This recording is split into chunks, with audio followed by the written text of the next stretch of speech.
Hi, my name is Tracy, and I'm here to talk to you about unfair critics and how to respond to them. First of all, it is difficult to know what to say to critics when you are one of the celebrities, because your whole life is surrounded by publicity. You don't have any privacy, which is unfortunate. So everybody knows everything about you. So what do you do if there is an unfair response, unfair remark, and how would you respond to it?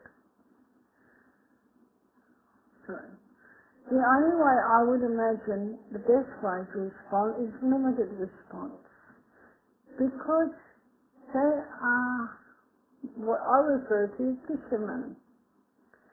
They like to fish, and their way of getting their fish is trying all sorts of ways, even hurtful ways, to get a reaction, so the fish will bite the bait, so to speak. That's an illustration. Another illustration will be in a schoolyard with a schoolyard bully. Imagine a bully pushing you, male or female, pushing you, you push so that they can see your reaction. Then you push them back. They'll push you, you push them back. Then it will go into an all-out fight sometimes. So then there's a crowd of people trying to woo the loser and encourage the winner. What do the teachers normally see? They normally see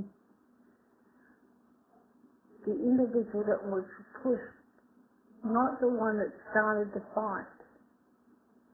Which is very sad, because usually the one that started the fight is usually the bully.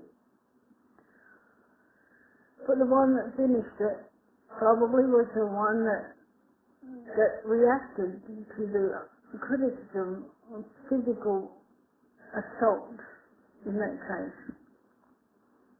They get into trouble, they might get grounded, they might get banned from school for a time, they might be disciplined in some way. Should you have to be disciplined because it's not your fault? No. How do you react to such accusations and unfair remarks? My advice is that the less said is the best weapon. The less response. Why should you, if people like to read the papers and they like to see who reacts, that's their business. There is no reason why you should follow what people are saying about you anyway. So if someone else comes up to you and says, did you know what the critic says? No, I don't bother about that. So they always have something to say. Who am I to say anything? So it's probably best that if they ask you a question and you think that the question they asked was intrusive, to say simply but firmly, particularly if they already know the answer, to say, I'm sure you would know the answer to that question, and I'm sure whatever I say isn't going to add or subtract to what you're already going to write about. So isn't it the best response is to not give them anything more to talk about? To limit your response to the critics. Be polite and respectful. Use them to your advantage, for example, and not disadvantage you. Don't get frustrated in front of the press, media, or paparazzi, no matter how much you are angry and upset. Find another way to calm yourself down. Do some Tai Chi or something to relax you. Or do some sport or go running or something that would really help you to to calm down. Better not look in the papers because, the more you read about yourself, the worse things are going to get or appear. So they want to get a reaction. They know that people do read the paper. It's probably wiser to limit yourself to the paper, to read just the news and the articles. Don't bother reading about yourself because it's not necessary.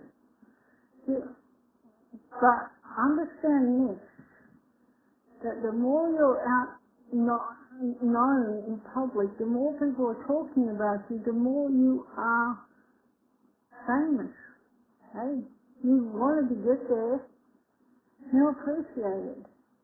But that doesn't mean that people have a license to critically abuse you. If it's too rough and hard,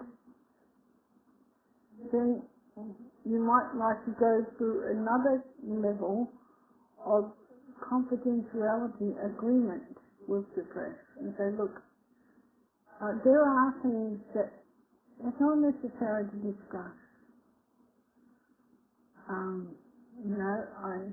I don't think it's necessary to put that sort of information in, and I know what you're all about. But then you might decide, no, I'm not going to say that. I prefer to keep it simple, and I prefer, rather than saying that sort of thing, it's going to make it worse perhaps for me. Different people have different situations, okay?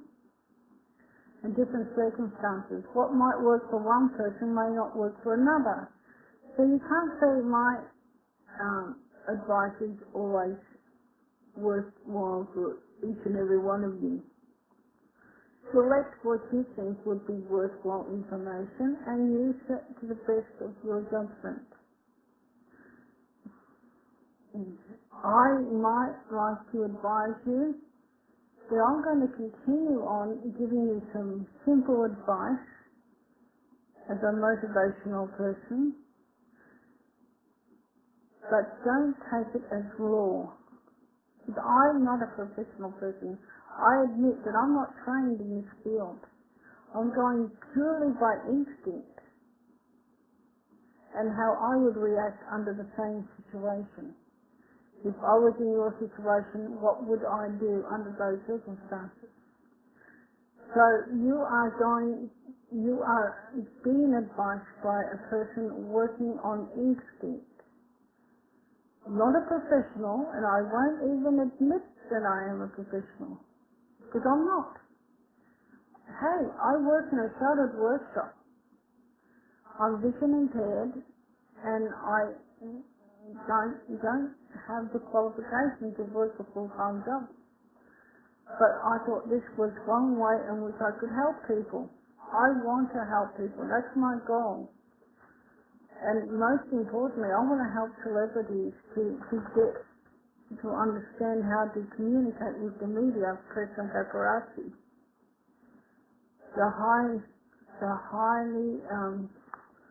They need to be highly skilled, and they need to learn to communicate to the media that really would help them rather than hinder their progress. Forgive me if I get itchy and I need to sort my face out or something, but I really would appreciate, and if you hear a noise in the background, that was my feline dog scratching. But I would really like for you to listen to my next piece of advice. And that's what to do if the criticism goes too far. So, until next time, bye for now.